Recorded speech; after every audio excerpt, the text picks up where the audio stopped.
নামহীন ভালোবাসা। প্রথম যেদিন দেখেছিলাম তোমায়, এক পলক ক্ষণিকের দেখায় শিউরে উঠেছিলাম কয়েক মুহূর্ত। অপলক এক পাখির ডানা ঝাপটার মতো আমার যেন কেউ বাতাসে স্পর্শ দিয়ে উড়ে গেল দূর আকাশের সাথে মিশে। ক্লান্ত চাতকের মতো আমি চেয়ে পথের ধারে ওই সুদূরের পানে শুধুই রইলাম চেয়ে। মনে হলো কেউ আমাকে ডাকলো ইশারায়। ধীরে ধীরে তুমি মিশে গেলে পথের কিনারায়। সেদিনই তোমার অপরূপ রূপের সাগরে নিজেকে করিলাম নিমগ্ন। আমার হৃদয়কে ভাসিয়ে দিলেন তোমার গহন প্রেমের গভীর অন্ধকারে।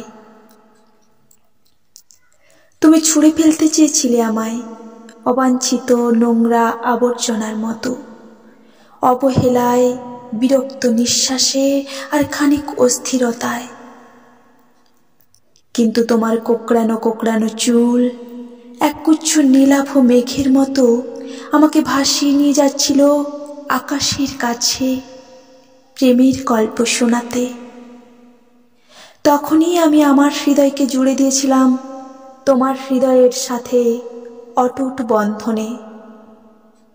তুমি চাওনি, বারবার ফিরিয়ে দিতে চেয়েছিলে, কিন্তু আমার নীরব অসহায় প্রেমের কাছে তুমি পরাজিত, হেরে গিয়েছিলে তুমি।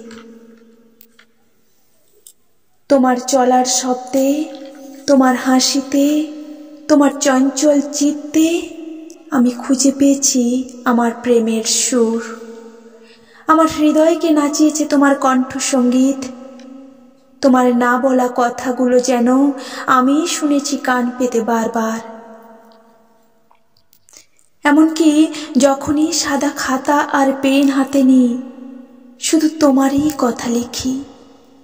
চায়ের কাপের চুমুকে তোমার চুম্বনের স্পর্শ পাই।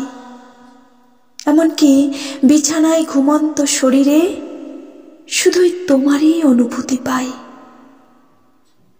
একটি গোলাপ যেমন শত শত মনের প্রফুল্লতাকে বাড়িয়ে দেয় শতগুণে, তেমনি তোমার শরীরের অপরূপ গন্ধ আমার প্রফুল্লতাকে হাজার হাজার গোলাপে পরিণত করেছে।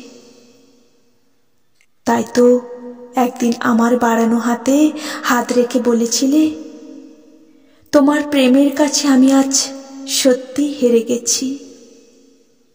আমাকে আজ তোমার নিজের মতো করে সাজিয়ে নিজের কাছে রেখে দাও।